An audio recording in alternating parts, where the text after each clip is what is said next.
Olá pessoal, tudo bem? Começo agora então o resumo aí da unidade 4, né, do caderno de Sociologia. Tomara que esse vídeo que esteja fazendo aqui auxilie vocês para a resolução da prova. Tá?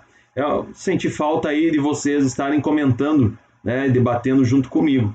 Se acontecer de vocês quiserem comentar algo, pode me procurar lá no grupo do WhatsApp, tá? Ou quem sabe então na próxima live ali no começo da disciplina de conforto térmico, né? Que nós teremos, tá bom? Bom, então sobre o que esse capítulo, né? Esse último capítulo de sociologia, ela vai tratar com vocês. Vai tratar da sociologia, a questão mais atualizada, né? Até eu já critiquei antes, nos outros encontros ali que nós fizemos, que as ideias, né, são ideias ainda antigas e a sociedade ela modificou bastante daquela época. Então agora o autor traz algumas ideias, né, da atualidade. Aí na página 77, então já tem o item 4 ali, né, sociologia, ciência da modernidade. Então a sociologia é uma ciência da modernidade, é uma ciência nova em comparação às demais e ainda não está totalmente construída e consolidada. Em seu centro, ela contrapõe-se à visão à crítica, né, e fundamentada no senso comum, então que explica os fenômenos da sociedade como mera soma de diferentes instituições sociais. A sociologia, como ciência moderna, é tratada, né, está escrito ali erradamente, de assuntos com implicações práticas importantes para a vida das pessoas, visto que ela contribui então para uma crítica social, uma reforma da prática social, das mais variadas maneiras e diversas formas, né? Como a melhora dos conhecimentos relativos às circunstâncias sociais em que a sociedade está envolvida, permitindo a construção de políticas públicas sociais baseadas em valores culturais divergentes. O mais importante, propicia, né, esclarecimentos que permitem a compreensão e alteração das próprias condições de vida das pessoas e grupos, influenciando o futuro dessas pessoas, grupos e até mesmo de toda a comunidade. Então é aquilo que nós comentamos, né? Principalmente para nós arquitetos, vocês aí que estão no curso de graduação, a gente leva muito a questão profissional para o lado da arquitetura, né? E nós temos que também levar para o lado do urbanismo, porque o urbanismo ele trata do geral, né? Então da sociedade, da coletividade. E a sociologia, de uma certa forma, né? Tirando os aspectos políticos que nós já conversamos, a gente consegue então trazer essa ciência para aplicar em políticas públicas, né? É o que até o texto ali comenta. Então, o que são políticas públicas? É o que o pessoal fala de política aí nas redes sociais, por exemplo? Não. Política pública é, por exemplo, o que o governo fez agora do auxílio, né, de R$ 600 ali na questão do Covid. Então, isso é uma questão de política pública. O Bolsa Família é uma questão de política pública e assim por diante, né? Outros temas aí que envolvem a sociedade. Então, por isso que eu comento que é importante que nós saibamos disso, porque nós não estamos livres, né, de no futuro aí alguém aqui da turma ser um secretário de planejamento do estado, do governo federal, governo municipal, ou ser um próprio prefeito, né? A nossa vida muda bastante. Então, nós temos que estar preparados para isso. Ainda na página 77, né? Então a gente começa ali com um novo tópico, que é o 4.1, a razão como instrumento para a compreensão do mundo. Então, a partir do século XVIII, a razão passou a ser vista também como guia para as discussões de problemas morais, os enigmas, né, da ação humana. E o filósofo passou a ser entendido como alguém que faz uso da razão, ao utilizar sua liberdade para pensar diante de um público culto. Entre outros teóricos, Immanuel Kant foi um filósofo de grande renome, um dos maiores pensadores da filosofia do iluminismo, que foi um movimento cultural dos séculos XVII e XVIII, e se caracterizou pela valorização da razão como instrumento para alcançar o conhecimento científico. Kant é um autêntico, então, representante da filosofia do século XVII, era defensor integral da razão no avanço do homem. E ainda que o conhecimento pode ser obtido independente de qualquer acontecimento baseado na experiência. Então, aí o Immanuel Kant ele está completamente relacionado, né, com a questão do iluminismo, né, onde trata, então, a razão como a questão da ciência, né? E assim, questões também para pesquisas e encontrar o porquê. Então aqui nós temos uma imagem, né, do Emmanuel, aí uma estátua, uma praça, e ele, embaixo ali o autor comenta, né, o objetivo da razão é a experiência humana vestida no seu conjunto inditismo, só restrita pelo senso da infinidade. Aí na página 78, 4.2, a consolidação do capitalismo, né? Então, como já vimos, a Revolução Industrial proporcionou à sociedade a substituição das ferramentas pelas máquinas, da energia humana pela potência motriz e do modo de produção doméstico para o sistema fabril, e da indústria teve enorme impacto sobre a estrutura da sociedade, num processo de transformação acompanhado pela evolução dos meios de produção. A Revolução Industrial ocorreu na Inglaterra, na segunda metade do século XVIII, e foi responsável pela passagem entre feudalismo e capitalismo, da transição da acumulação primitiva de capitais e de preponderância do capital mercantil sobre a produção.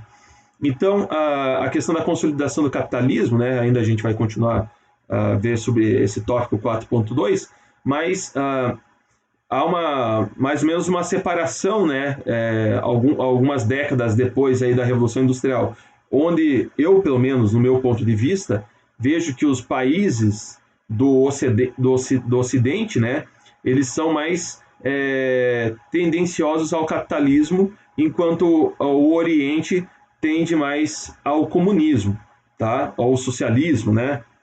Então foi mais ou menos a forma de governo aí que foi se consolidando pelas análises que esses filósofos fazem. Então, continuando aqui no finalzinho da página 78, rematou ainda o movimento da Revolução Burguesa, iniciada na Inglaterra no século XVII.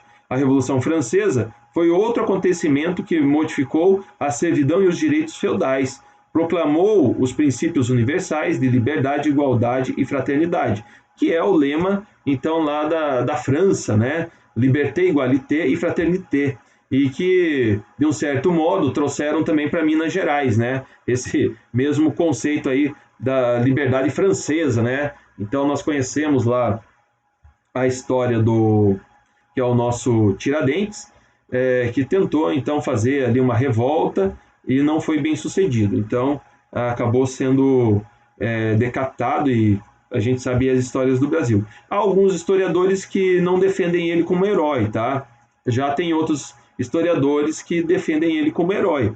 Aí vai depender muito do ponto de vista. O meu professor de história falou que a grande contribuição que Tiradentes trouxe, né, para o Brasil foi criar mais um feriado e assim ele poder descer para a praia, tá? Mas são questões de opiniões, né, como eu comentei.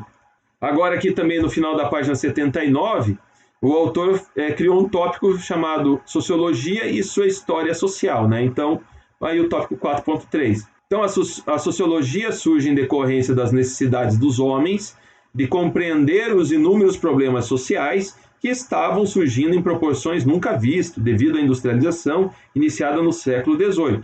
Partindo de uma realidade rural em que as relações sociais ofereciam pouca complexidade, então as sociedades europeias, né, primeiramente a inglesa, depara-se então já no século XIX com as estruturas sociais mais complexas que se desenvolvem em torno de uma nova realidade industrial.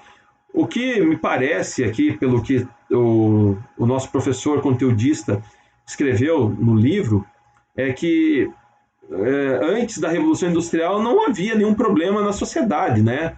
Era tudo muito bom, pelo que me parece, porque todos os problemas que estão relacionados aqui no conteúdo acontecem após a Revolução Industrial. Será que a Revolução Industrial não trouxe nenhum benefício para a sociedade? Nós temos que pensar nisso também. Porque nós estamos estudando aí, finalizando, né, a disciplina de Sociologia, e o que todos os sociólogos que nós estudamos até agora e trata aí sobre a Revolução Industrial, principalmente Karl Marx, né, que se dedicou a estudar aí sobre o impacto da Revolução Industrial, falam sobre o malefício, né, e nunca tratam do benefício. E houve isso, então, né, esse benefício, então nós podemos refletir isso. Então, as mudanças nos campos da economia, política e cultura se aceleram a partir dessa época, Então colocaram problemas inéditos para o homem, que experimentavam as transformações que ocorriam no ocidente da Europa na época, né? Foi como eu falei, ali os países ocidentais tiveram uma outra característica. A dupla revolução que esse século testemunha, a industrial e a francesa. Então, gente, isso aqui é muito importante, tá? Essa dupla revolução. Eu sinto que isso vai cair na prova, porque o autor comenta várias vezes sobre isso, tá? Inclusive, naqueles vídeos de apoio ali que eu comentei com vocês, que estão disponíveis no Blackboard, os outros professores também comentam sobre isso. Então é bom que vocês estejam aí a par, tá? da questão da dupla revolução. Então, já partindo aqui para o item 4.4, Sociologia e o ensino no Brasil. Então, no Brasil, a sociologia sempre teve como um dos objetivos de estudo o conflito entre as classes sociais. Na América Latina, por exemplo, a sociologia do início do século XX sofreu intensas influências das teorias marxistas, em tal medida em que suas preocupações passaram a ser o próprio subdesenvolvimento dos países da região, chamados de países latinos. Aqui também é uma outra curiosidade, né, que eu sempre penso em estudar, mas por falta de tempo eu não consegui ainda pesquisar. Como que a América Latina foi influenciada de uma certa maneira pelo comunismo e pelo socialismo, né? Como isso chegou? A gente sabe que uma das portas aí de entrada foi a Argentina, né? E da Argentina passou para o Brasil. E para alguns outros países, né? Como Bolívia, e chegou até a Venezuela. Então, no Brasil, século XX, mais especialmente na década de 1920, 1930, as pesquisas se debruçaram em busca do entendimento e da compreensão da formação da sociedade brasileira, analisando e discutindo temas como a abolição da escravatura, diferentes tipos de êxodos, né, e estudos sobre índios e negros. Então, nos anos e décadas que surgiram a sociologia praticada no Brasil, voltou-se aos estudos e pesquisas de temas relacionados às classes sociais, classes trabalhadoras, tais como salários e jornadas de trabalho, e também em comunidades rurais, indígenas e quilombolas. Na década de 1960, a sociologia passou a se preocupar com o processo da industrialização que se instaurava, né, no país, nos assuntos de reforma agrária e movimentos sociais na cidade e no campo. Então, essa daí é um debate, né, que a esquerda gosta muito de fazer e trouxe, né, à tona, então, alguns anos atrás, né, principalmente quando o PT estava no governo. Não assim, gente, eu quero que vocês entendam, não por eu não ser esquerda, né, também eu não sou contra que se deva comentar, né, sobre isso, tá? Eu acho que tem que ser estudado, né, eu sou a favor que todos tenham possibilidades, né? Mas como a gente já conversou aquela vez sobre os índios se modernizaram, né? Os quilombolas também, e os negros, né? Então todas as classes, toda a sociedade evoluíram, né? E a vitimização que eu comentei com vocês, que eu particularmente não levo muito a sério, tá? A questão da vitimização. Eu acho que nós temos que arregaçar as mangas e trabalhar, nós temos que fornecer, né? Então, situações em que os índios, os quilombolas e os negros, né, sejam tratados em igualdade, é claro, numa sociedade, né, tem que ter igualdade, e que eles tenham também as oportunidades, né, que todos tenham, na verdade, as oportunidades, tá? Então, a década de 1960, especialmente a partir do ano 64, o trabalho dos sociólogos brasileiros se voltaram para os problemas socioeconômicos e políticos que o país enfrentava, originados pela tensão de se viver num regime militar ou ditadura militar, que no Brasil ocorreu de 1964 a 1985. Nesse período, a sociologia foi extinta do ensino secundarista, correspondente ao que hoje chamamos de ensino médio da educação básica, né? Então é uma outra questão também que voltou à tona, a questão lá de 64, né, da intervenção militar e assim por diante. Então nos anos 1980, a sociologia finalmente voltou a ser disciplina do currículo do ensino médio, sendo facultativa sua presença na grade curricular. Também ocorreu neste período o crescimento e a profissionalização da sociologia no Brasil. Além da crescente discussão sobre a economia, política e mudanças sociais correspondentes com a instalação da nova república, os sociólogos diversificaram os horizontes e expandiram seus estudos. Voltaram-se para o estudo da política, da mulher, dos trabalhadores urbanos e rurais, da previdência social e outros assuntos culminantes com o novo período. Somente quase 3 décadas depois, em 2009, a sociologia tornou-se a disciplina obrigatória na grade curricular dos alunos do ensino médio no Brasil. A oportunidade da aproximação do cidadão com a sociologia como um campo do saber tem por desígnio a desnaturalização das concepções ou explicações dos fenômenos e acontecimentos sociais. Em outras palavras, e sem perder de vista a importância da própria história, é considerar que as coisas nem sempre foram do jeito que são, que as mesmas evoluíram e se transformaram. É perceber que somos frutos da nossa própria história e somos constituídos dela, que existem mudanças profundas ao longo da história, fruto de decisões de homens e mulheres. Legal, eu acho que é bacana você ter um conteúdo desse para estudar, só a gente tem que cuidar qual é a maneira que é aplicado, né? Que é introduzido isso, então, para os alunos. É como eu falei, eu acho que não deve ter influência do professor, né? O professor pode passar até o ponto de vista dele, mas ele não pode querer influenciar as pessoas, né? Eu acho que nós temos que deixar aí que o ser humano decida por si, né? É a mesma coisa que eu ficar aqui falando de uma certa coisa para vocês e querer embutir na cabeça aí de vocês que vocês pensem igual a mim. Jamais isso. Eu acho que a gente tem que apresentar o conteúdo verídico, o que aconteceu, né? E cada um tem o seu livre-arbítrio, então, para pensar da maneira que acha melhor. Então, agora a gente vai para a página 82, o item 4.5, Antropologia e Cultura. A antropologia é uma ciência que estuda os seres humanos como um todo, suas crenças, seus comportamentos, seus desenvolvimentos humano e social, entre outros aspectos do próprio homem. A antropologia, como ciência, é dividida em áreas como a antropologia cultural e a antropologia social. Então, nós temos aí uma divisão da antropologia, 2 tipos, tá? É importante vocês terem atenção para essas 2 tipologias aí de antropologia. Pode cair na prova. A antropologia cultural se difere, então, da antropologia social, pois ela estuda os homens e também a sociedade nos seus aspectos culturais. As suas principais abordagens são o que a palavra e a imagem expressam e representam. Por esses motivos, os estudos que abrangem a natureza dos signos e significados são pontos principais para a antropologia cultural entender a cultura de um povo, tá? Os signos e significados para a linguagem humana simbolizam, então, uma condição de ponto de partida para a comunicação dos homens, contribuindo no desenvolvimento de outras disciplinas do conhecimento, que, por sua vez, estão intimamente interligadas à antropologia.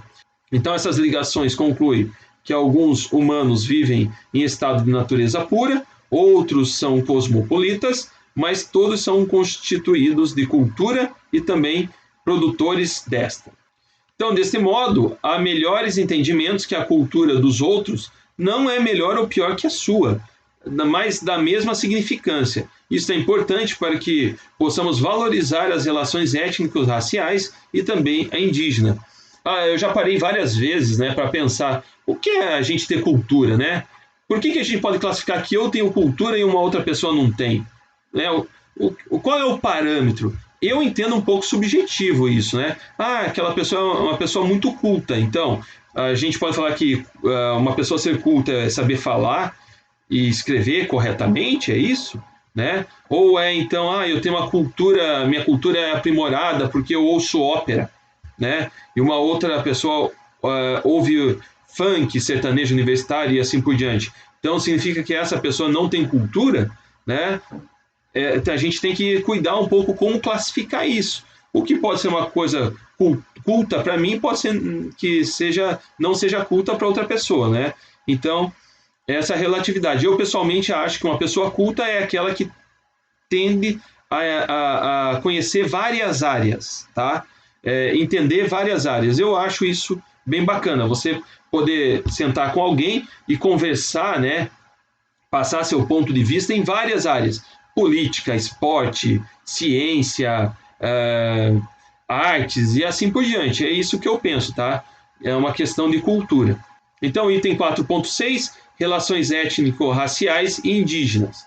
Então, a constituição da formação do povo brasileiro é reflexo da multiplicidade de influências, uma heterogeneidade, né, cultural, étnica e racial, constituindo sua riqueza e marca nacional.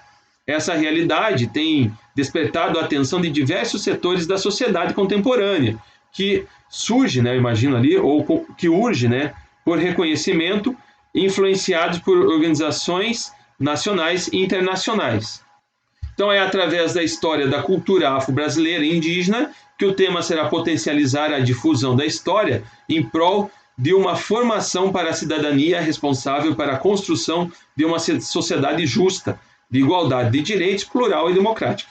É aquilo que eu falei, né? Eu acho que todos têm que ter direitos iguais. Para mim, gente, me desculpa se alguém pensa diferente, tá? Mas eu penso que a gente não pode dar preferência para uma determinada classe, né? Então, é a mesma coisa assim, os brancos têm direito a isso, né, e os negros não têm. Então, vamos dar direito aos negros e tirar dos brancos, né? Será que isso não seria uma forma de segregação? Você não está segregando, né? Tá certo que os negros são minoria, né? Se a gente for pegar aí a população brasileira de modo geral, né? Porque se a gente for buscar em algumas regiões, é a maioria, né? Principalmente Bahia e assim por diante. Sinceramente, eu não sei o estado do Rio de Janeiro como está. Beleza? Então, é isso que eu penso, tá? Então, nem os negros, nem os índios, nem os quilombolas, ele não é menos inteligente do que o branco, porque é negro, porque é quilombola e assim por diante, tá? Então, todos os seres humanos são iguais. O que nós devemos propiciar, né? Então, é uma igualdade aí de recursos. Então, as escolas serem iguais, os temas serem iguais e assim por diante. É claro que vai ter uma diferenciação daí na classe social, né? Que talvez a classe mais alta vai ter mais oportunidade, como nós já falamos, né? Da língua inglesa, estudar uma língua estrangeira, a questão da informática, né? Nós estamos vendo agora essa questão da pandemia, muitos alunos do ensino público não estão conseguindo acompanhar as aulas online porque nem computador tem, né? Mas também aí eu vou fazer um parêntese, tá? Talvez algum de vocês vão se enquadrar nisso, porque é uma coisa que eu identifiquei como professor, tá? Que hoje as pessoas estão deixando de comprar um computador para comprar um celular, né? É fato. Por isso que eu falei que talvez algum de vocês aí se enquadre nesse perfil, tá? Mas o celular, gente, nunca vai substituir o computador. Isso eu garanto para vocês. Legal? Eu tenho um celular de última geração, porque o celular, para mim, é uma ferramenta de trabalho, me auxilia muito, principalmente quando eu viajo, tá? Então, a única coisa que eu não faço no celular, e que vocês também não farão como arquitetos, é desenhar no AutoCAD, né? Desenhar, fazer desenhos 3D e assim por diante. Ainda no celular a gente não consegue fazer isso, tá? Mas mesmo que pudesse, não propicia, né, a mesma questão. Então, há esse problema social, né, que a gente poderia falar. Hoje um celular bom, né, de última geração, custa o mesmo preço de um bom computador. E as pessoas estão preferindo comprar, então, um celular do que um computador, e agora chega nesse momento do estudo online, as pessoas estão sentindo, né, a falta que um computador faz. Ok? Então, esse é um pensamento meu. Então, o Brasil sofre, né, uma tensa relação, muitas vezes oculta, entre a cultura afro-brasileira e indígena e a cultura branca e europeia, fruto de ideologias, desigualdades, estereótipos racistas que ainda têm gerado inúmeras polêmicas. Ainda existe uma supervalorização da cultura branca e europeia no país, mesmo que 50,7% da população brasileira se declare negra e 0,4% indígena.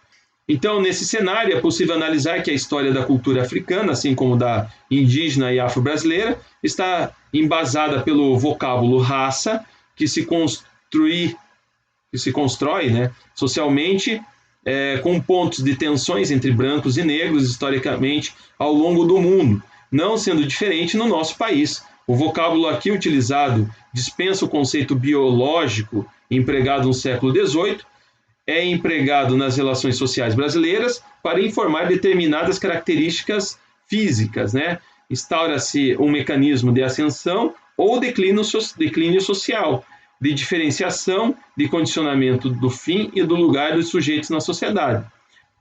Eu sou muito a favor, né? Então, que se discuta a questão do racismo. O que eu vejo, tá? Que sempre quando é posto em tema essa questão do racismo, alguém propõe como finalizar, né, a questão do racismo. Então, de trabalhar isso para que diminua o racismo. Eu não sei se vocês pensam do jeito que eu penso. Todo mundo fala que tem que acabar, mas de que forma? Como? Qual é a ação? Né? Então, eu falar que não deve ter racismo é uma coisa óbvia, tá? Mas como vai acontecer isso, que o bicho pega, né? Então, como vai acontecer? De que maneira, tá? Que nós vamos? Eu penso que uma maneira bem bacana é a gente trabalhar com as crianças, né? Porque as crianças, elas vão absorver essa informação, vão entender isso, mesmo que em casa algum adulto, alguém trate de maneira diferente, né? Essa criança, ela vai saber como se portar, né? Então, é interessante que esses trabalhos, da mesma maneira que é feito, por exemplo, a educação do trânsito, né, com as crianças, eu penso dessa forma. Então, é uma proposta que eu teria, tá, de tratar a questão do racismo com a criança, que aos poucos, então, isso vai findar, né, vai terminar. Bom, gente, então, nós temos aqui o item 4.7, multiculturalismo, cultura, lei, né, e seus desdobramentos na atualidade. Então, no ano 2003, com a Lei 10.639, que alterou dispositivos da Lei de Diretrizes baseadas na Educação Nacional e tornou obrigatório o ensino da história da África e da cultura afro-brasileira no currículo de todas as escolas de educação básica no Brasil. Buscou-se contextualizar o cenário desse tema no país. Olha aí, é o que eu acabei de falar, né? Então, eu não tinha lido isso, tá, pessoal? Estou lendo pela primeira vez aqui na gravação. Implantar lá, então, para as crianças, né? Eu acho que isso é bem bacana, tá? Então, esta lei aponta os desafios e a necessidade da sociedade civil organizadora, da visibilidade a temas como a educação antirracista, pluralidade cultural e o multiculturalismo, além de dar visibilidade à discussão do novo papel do Estado na construção da cidadania e colocar em pauta temas atuais como as novas configurações dos conceitos de etnia e raça, cor, classe social, diferenças culturais, diversidade e gênero no Brasil, que contribuíram para a nossa Constituição Social, tais como alguns segmentos da população, como as mulheres, os indígenas e os afrodescendentes, pessoas com deficiências homossexuais. Tá? Então aqui está escrito errado, né? Deveria ser assim, pessoas com deficiência e homossexuais. Então, em lugar de vírgula, tinha que ter um E ali. Então, o que eu penso sobre isso, né? Questão das mulheres, dos homossexuais, dos deficientes e assim por diante. É uma questão que nós temos que sempre estar discutindo, conversando, né? E promovendo, então, como a sociedade tem que se comportar de uma melhor maneira. Ok. Aí volta a questão do vitimismo. E foi isso, né, que foi utilizado no passado. Então, em eleições, na política e assim por diante, né? Colocando grupos uns contra o outro. Então, a sociedade ela foi desagregada, né, em vários pontos. Eu não sei se vocês pensam igual a mim, tá? Eu penso dessa maneira. Então, havia um interesse de segregar, né? Vamos colocar esse grupo contra esse e assim por diante, tá? E não é isso que nós devemos fazer. A gente tem que sentar e conversar, tá? Para que as diferenças não existam, né? E todos possam conviver da melhor maneira em sociedade. Então, na página 87, né, item 4.8, identidade e diferença. Então aqui o autor ele escreve que a questão da identidade e diferença são pontos centrais na teoria social contemporânea e atende às perspectivas dos estudos culturais. Os temas da diferença e da identidade não podem ser diminuída às questões de respeito e tolerância. São complexas e exigem mais do que apenas o respeito e a tolerância para com a diversidade. São muito mais que isso. São construtos sociais e, como tal, devem ser celebradas, questionadas, problematizadas e já que não são fixas e instáveis. Pessoal, então seguindo aqui, né, com o item 4.9, cultura afro-brasileira e indígena, a história e, por consequência, a sociologia brasileira possui grande influência das culturas africana e indígena. Os escravos negros trazidos do continente africano incorporaram elementos da sua cultura raiz à nova realidade, no caso a cultura brasileira, completamente diferente do que vivenciam na África, o que originou uma nova categoria cultural, denominada pelos historiadores como cultura afro-brasileira. Então, todos já sabem, todos estudaram aqui, né, da turma, sobre a era escravagista, né, brasileira. Foram aí 200 anos praticamente de uma era, porque em 1500, né, quando Portugal chega oficialmente, os portugueses não foram os primeiros a chegar no Brasil, tá? Os piratas espanhóis foram os primeiros a conhecer o Brasil. Depois os portugueses ficaram sabendo, era uma disputa muito grande. O que tem hoje de Estados Unidos e China, uma disputa aí pela não hegemonia, né, do poder mundial, mas pela economia mundial, ou a disputa que tinha na Guerra Fria, Estados Unidos e Rússia, era o que tinha Espanha e Portugal, lá em 1500, né, e os portugueses ficaram sabendo da terra Brasília aí, que na época não tinha nome, né, mas um novo mundo, e mandou o Pedro Álvares Cabral, então descobrir o Brasil, né, e acabou chegando aqui. Então, desde aquela época, começou com a utilização dos índios, né, como força braçal aí, também utilizado, sendo escravizados, né, os índios, e depois começaram a trazer os africanos, então. E é claro, né, eles trouxeram a cultura de um outro lugar, de um outro continente, né, e não existia ainda, né, o brasileiro mesmo nato. Tinham os portugueses degredados, né, a primeira leva de moradores que ainda no Brasil colônia, que vieram então ocupar o país para colonizar, né, lá nas capitanias hereditárias, tal, eram bandidos, ladrões, traficantes e assim por diante, né, punidos pela coroa portuguesa. Então trouxeram eles para começar a colonização do Brasil e, consequentemente, depois vieram os negros. Então, naquela época, nós não tínhamos ainda os brasileiros natos, né?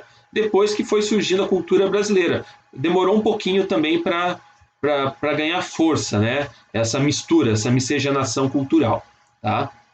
Então, a sociedade brasileira, no intuito de resgatar e valorizar os sistemas históricos, implementou a Lei 10.639, 2003 e a 11.645, 2008, instituir a obrigatoriedade do ensino e discussão da cultura e da história afro-brasileira e africanas e da cultura e história indígena na educação básica.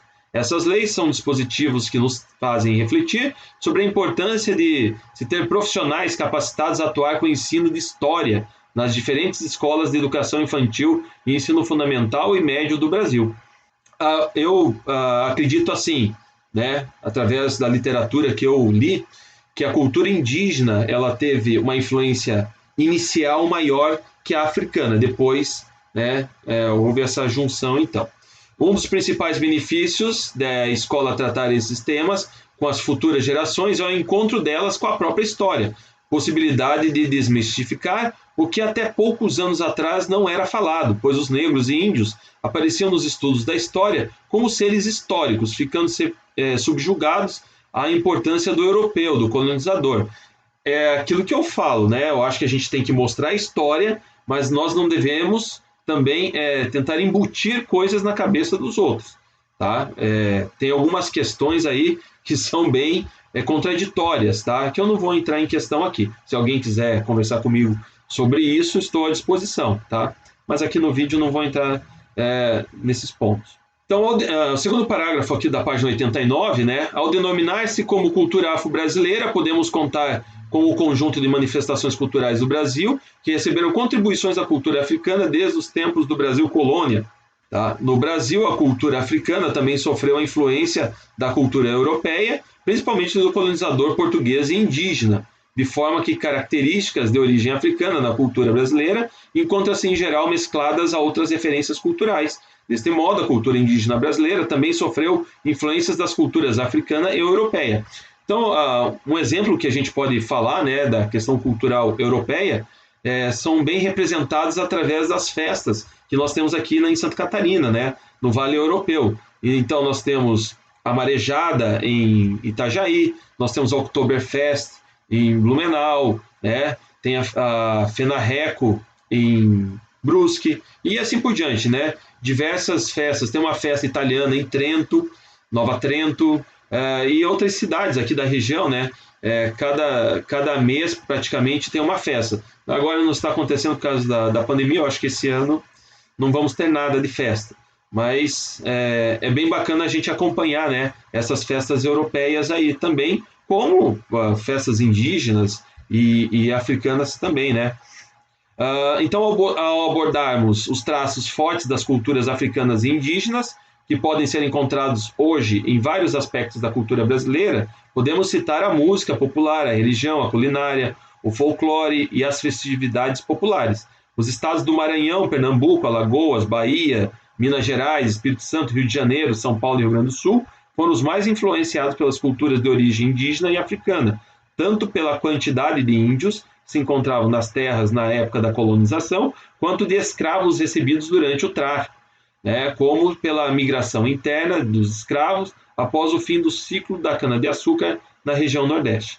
4.10 Políticas de ações afirmativas. Podemos entender por ações afirmativas as políticas focais que alocam recursos em benefício de pessoas, homens e mulheres, pertencentes a grupos discriminados e vitimados pela exclusão social e ou econômica ao longo da história. Tratam-se de medidas que têm como principal objetivo combater todas e quaisquer discriminações étnicas, raciais, religiosas, de gênero ou de casta. As ações afirmativas visam aumentar a participação de minorias nos processos políticos, econômicos, no acesso à educação, saúde, emprego, bens materiais, redes de proteção social, ou no reconhecimento cultural e exercício de pleno da cidadania. Tá? Então, no Brasil, temos medidas de ações afirmativas e podemos mencionar o aumento da contratação e promoção de membros de grupos historicamente discriminados no emprego e na educação. Esses acessos se dão por meio de cotas, bônus e metas ou fundos de incentivo, bolsas de estudo, empréstimos e preferência em contratos públicos, determinação de metas ou cotas mínimas da participação na mídia, na política e outros âmbitos, reparações financeiras, distribuição de terras e habitação, medidas de proteção e estilo da vida ameaçados e políticas de valorização indenitária. Então, volto a falar o que eu já falei com vocês em outras lives, né? Tem essa lei, por exemplo, né? Aí as políticas de ações afirmativas que acabam nos trazendo algumas dúvidas. Por exemplo, será que aquela pessoa, né, que foi beneficiada com isso está em uma determinada posição por ser competente ou porque recebeu uma vantagem de estar lá, né? Então, isso acaba gerando algumas dúvidas e acaba tirando alguns merecimentos também de algumas pessoas. Tá? É humildemente o que eu penso. 4.11 Formação interétnica profissional. Então, chegamos à página 91, caminhando aqui para a nossa reta final, né? Falar sobre formação interétnica é pensar o acadêmico e futuro profissional como um ser que cria, recria e supera culturas, rompendo fronteiras, arrombando espaços, transcendendo a história, construindo a sua de forma organizada, consciente e crítica. É através da educação e da formação permanente, hoje mais do que nunca na história, por meio das várias áreas do conhecimento que estão interligados na busca dos problemas contemporâneos e pela superação das questões que afligem as sociedades. Pode-se proporcionar a libertação humana para a vida com dignidade, estabelecendo a compreensão de si no mundo e definindo seu papel neste ambiente. É fundamental considerar o pluralismo de ideias e ideais individuais das comunidades que formaram povos e os grupos étnicos que constituem as culturas as quais compõem o cenário brasileiro e do mundo. Então, o autor aqui ele está comentando sobre a importância, né, do aprendizado, então, desse conteúdo para essa conscientização aí, né, e a unificação, então, da sociedade, né, em que nós vivemos. Bom, então chegamos aqui nas considerações finais, né, que o autor vai fazer, eu não vou comentar aqui porque é uma coisa bem particular dele, tá? Então é isso, gente, finalizamos a disciplina de Sociologia, né, estamos aí todos felizes e contentes, um abraço e até mais!